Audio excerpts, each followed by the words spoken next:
Oke teman-teman, saya Jimmy Sinaga mau mempresentasikan perubahan sifat manajemen sumber daya manusia dari mata kuliah Manajemen Perubahan dan Pengembangan.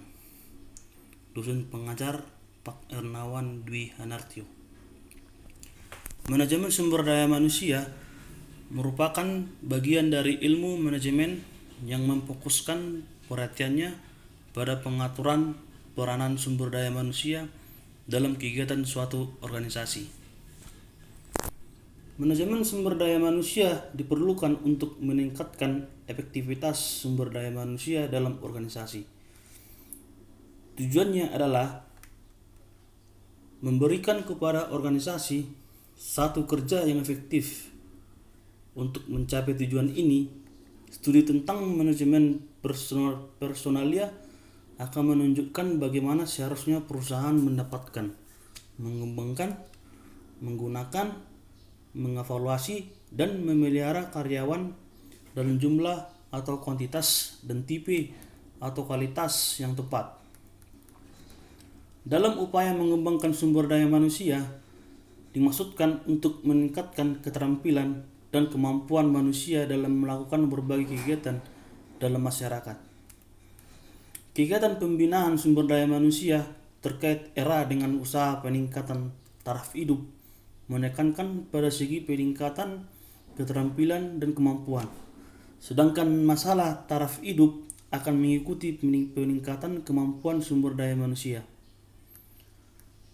Adapun definisi manajemen sumber daya manusia menurut para ahli, diantaranya manajemen SDM dimulai sebagai sebuah operasi administrasi yang berhubungan dengan pengajian, riwayat karyawan, dan pengaturan kunjungan sosial.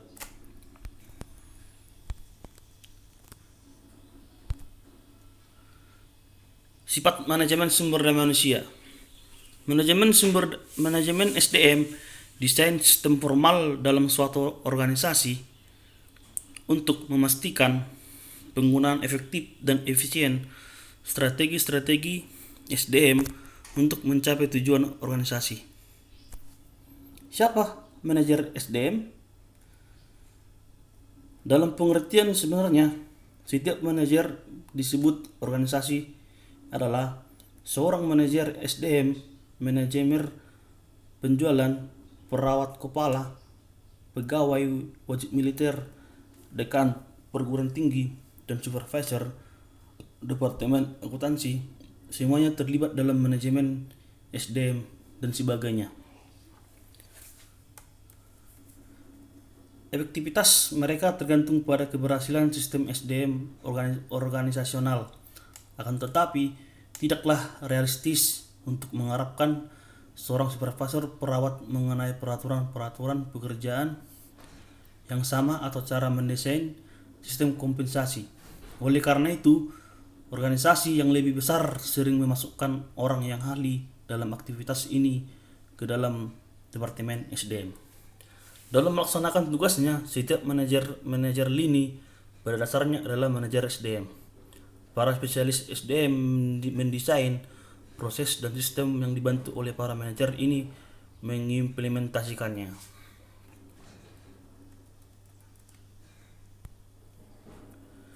Pembagian tanggung jawab. Unit SDM mengembangkan teknik-teknik wawancara yang efektif, melatih para manajer lini melakukan wawancara seleksi, mengirimkan 3 calon teratas kepada manajer lini untuk keputusan akhir, memeriksa referensi, melakukan wawancara akhir dan penempatan untuk klasifikasi jabatan tertentu. Dari manajer lini menginformasikan dan menjelaskan kepada manajer SDM tentang jabatan yang lowong, memutuskan apakah melakukan sendiri wawancara akhir, menerima pelatihan wawancara dari unit SDM, melakukan wawancara akhir, melakukan tinjauan atas informasi referensi, memberikan umpan balik kepada unit SDM atas keputusan menempatkan atau menolak. Aktivitas SDM. Aktivitas sumber daya manusia atau human resource activities adalah berbagai tindakan yang diambil untuk menyediakan dan mempertahankan tenaga kerja yang efektif bagi organisasi, yaitu berupa program yang dirancang untuk merespon tujuan sumber daya manusia dan dikelola untuk mencapai tujuan tersebut. Adapun hubungan antara aktivitas manajemen sumber daya manusia dengan manajemen sumber daya manusia diantaranya yaitu perencanaan dan analisis sumber daya manusia. Perencanaan dan analisis sumber daya manusia terfokus kepada bagaimana organisasi harus bergerak dari kondisi sumber daya manusianya saat ini menuju kondisi sumber daya manusia yang dikehendakinya. Bagaimana merapatkan kesenjangan antara efisiensi dan ekuitas. Perencanaan ini menciptakan hubungan antar seluruh strategi organisasi dengan kebijakan sumber daya manusianya. Melalui perencanaan sumber daya manusia, organisasi memastikan bahwa aktivitas sumber daya manusia senantiasa konsisten dengan arah strategik dan tujuan organisasi. Yang kedua, kesetaraan kesempatan kerja. Kesetaraan kesempatan kerja untuk mendapatkan pekerjaan berarti kesempatan yang sama bagi setiap individu untuk menempati jabatan atau pekerjaan tertentu tanpa memandang jenis kelamin atau gender maupun kekurangan fisik dan perbedaan agama, kepercayaannya, dan lain-lain. Staffing atau mengatur keanggotaan atau kepegawaian. Organisasi menetapkan jumlah dan spesifikasi orang-orang yang dibutuhkan. Jikalau terjadi surplus atau kelebihan karyawan, maka dijalankan kebijakan pengurangan karyawan. Begitupun sebaliknya, jika kekurangan maka dilakukan rekrutmen. Penentuan jumlah pegawai yang dibutuhkan haruslah berpedoman pada tugas pekerjaan yang telah dirancang sebelumnya. Yang keempat, pengembangan SDM. Pengembangan SDM adalah mengembangkan setiap karyawan sehingga baik perusahaan dan karyawan dapat mencapai tujuan mereka. Pengembangan SDM dapat dilakukan secara formal, misalnya pelatihan di dalam kelas, kursus atau seminar. Namun, pengembangan SDM juga bisa dilakukan secara informasi seperti pelatihan karyawan baru oleh manajer atau pelatihan internal. Yang kelima, kompensasi dan tunjangan. Kompensasi ialah seluruh imbalan yang diterima karyawan atas hasil kerja karyawan tersebut pada organisasi. Sedangkan tunjangan, setiap tambahan benefit yang ditawarkan kepada pekerjaan atau karyawan, misalnya pemakaian kendaraan perusahaan, makan siang gratis, bunga pinjaman rendah atau tanpa bunga, jasa kesehatan, bantuan, liburan, dan skema pembelian saham. Selanjutnya, kesehatan, keselamatan, keamanan kerja. Jaminan atas kesehatan fisik dan mental serta keselamatan para karyawan adalah hal yang sangat penting. Program bantuan karyawan, program peningkatan kesehatan. Yang terakhir, hubungan industrial. Hubungan industrial adalah hubungan semua pihak yang terkait atau berkepentingan atas proses produksi barang atau jasa di suatu perusahaan. Jadi, di sini ada sebuah lingkungan menunjukkan bahwa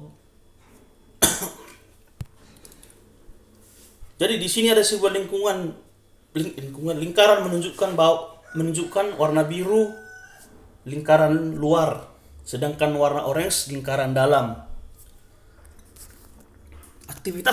Aktivitas di lingkaran luar yaitu global, lingkungan, kultural atau geografis, politik, sosial, hukum, ekonomi, dan teknologi. Sedangkan aktivitas di lingkaran dalam yaitu organisasi, misi, budaya, ukuran, dan operasi. Yang di dalam lingkaran ada beberapa aktivitas yaitu perencanaan sumber daya manusia, sistem informasi dan penilaian SDM. Terus peluang pekerjaan yang sama, kepatuhan, keragaman, tindakan afirmatif. Terus penetapan staf, analisis pekerjaan, perekrutan, seleksi.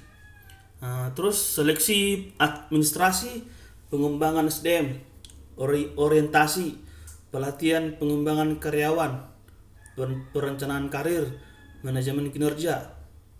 Nah, selanjutnya kompensasi dan manfaat, administrasi, upaya atau gaji, insentif, manfaat.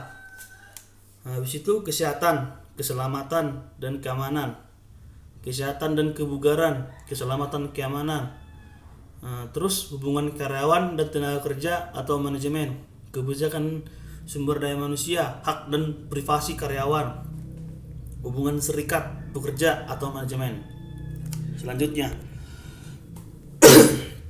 tantangan manajemen sumber daya manusia. Perubahan ekonomi dan teknologi. Perubahan ekonomi mengubah pola pekerjaan atau jabatan secara global. Contoh, tekanan pesaing global mengakibatkan banyak perusahaan Amerika menutup fasilitas, meningkatkan produktivitas dan mengurangi biaya buruh. Pergeseran dalam pekerjaan dari agrikultur ke manufaktur dan jasa. Tekanan dari persaingan global menyebabkan perusahaan dengan menurunkan biaya dan meningkatkan produktivitas. Pertumbuhan teknologi informasi dan internet. Ya, di sini ada sebuah pekerjaan di masa mendatang. Pekerjaan di masa depan top 5 total pekerjaan tambah tahun 1998 sampai tahun 2008. Pekerjaan yang ditambahkan dari pertumbuhan analisis 577.000 dengan presentasi 94%. Penjualan retail 563.000 presentasi 14. Kasir 556.000 presentasi 17. Manajer umum 551.000 presentasi 16. Pengemudi truk 493.000 presentasi 17. Keseluruhan 20.300.000 presentasi 14. 5 perkembangan 5 perkasa dari tahun 1998 sampai tahun 2008. Pekerjaan yang ditambahkan yaitu insinyur komputer 323.000 presentasinya 108%. Spesialis dukungan komputer 439.000 presentasinya 102. Analisis sistem 577.000 presentasi 94. Database administrator 67.000 presentasi 77. Spesialis penerbitan desktop 19.000 presentasi 73. Keseluruhannya 20.300.000 presentasi 14. Selanjutnya, tantangan manajemen sumber daya manusia, ketersediaan dan kualitas angkatan kerja, penawaran tenaga kerja dengan keterampilan yang disyaratkan tidak mencukupi, pertumbuhan dalam angkatan kerja kontijen, yaitu peningkatan dalam tenaga kerja kontijen, kontraktor independen, karyawan sewa, dan penggal atau disebabkan oleh yang pertama, kebutuhan akan fleksibilitas dalam tingkatan staffing, meningkatkan kesulitan dalam memphk karyawan regular, menurunnya liabilitas legal dari karyawan kontak. Selanjutnya, tantangan manajemen sumber daya manusia, isu-isu demografik dan diversitas. Yang pertama, diversitas ras, jenis kelamin, usia, dan etnik dalam angkatan kerja Indonesia. Yang kedua, keseimbangan di antara kerja dan keluarga. Yang ketiga, pasangan karir ganda. Yang terakhir, ibu rumah tangga yang bekerja dan rumah tangga atau childcare. Tantangan manajemen sumber daya manusia, rektorisasi, merger dan akuisisi, Right mengurangi lapisan manajemen, menutupi fasilitas dan megar. Hasil-hasil yang diinginkan adalah organisasi yang lebih datar, meningkatkan produktivitas, kualitas, layanan, dan biaya-biaya yang lebih rendah. Biayanya adalah mentalitas mereka yang masih bertahan, kehilangan loyalitas karyawan dan perputaran atau turnover karyawan. Para manajer SDM harus berusaha memastikan kesesuaian budaya dalam megar. Peran-peran yang berbeda dari manajemen sumber daya manusia, yaitu strategis sebagai kontributor bisnis. Yang kedua, operasional, mengelola sebagai besar aktivitas SDM. Yang ketiga, advokat karyawan, berfungsi sebagai pegawai moral. Yang terakhir, administratif, berfokus secara luas pada administrasi.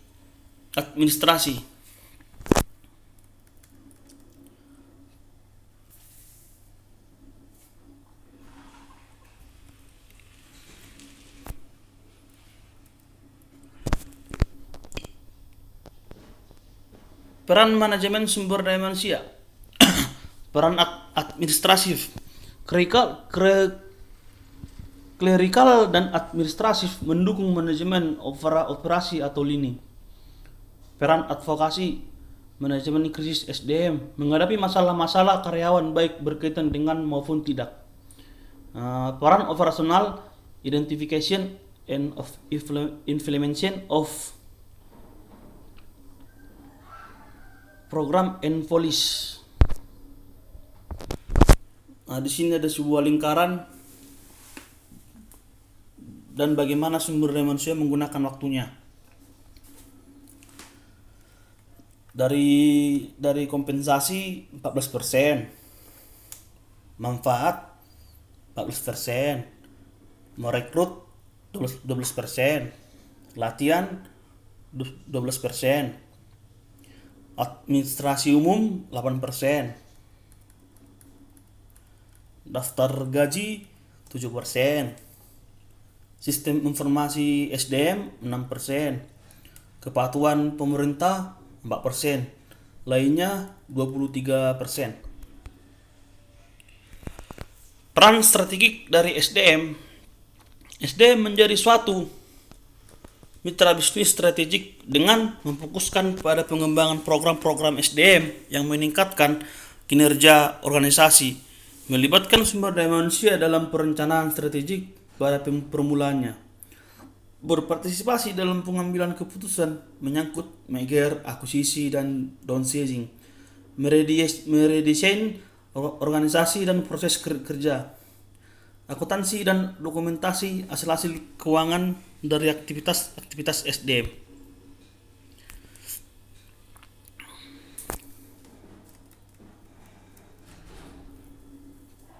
Tinjauan peran-peran sumber daya manusia.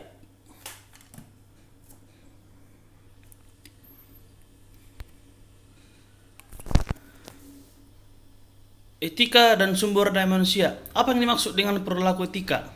Apa yang dapat dilakukan? Dimensi keputusan menyangkut isu-isu etika dalam manajemen. Konsekuensi yang diperluas, alternatif ganda, hasil-hasil yang berbaur, konsekuensi ketidakpastian, dampak personal.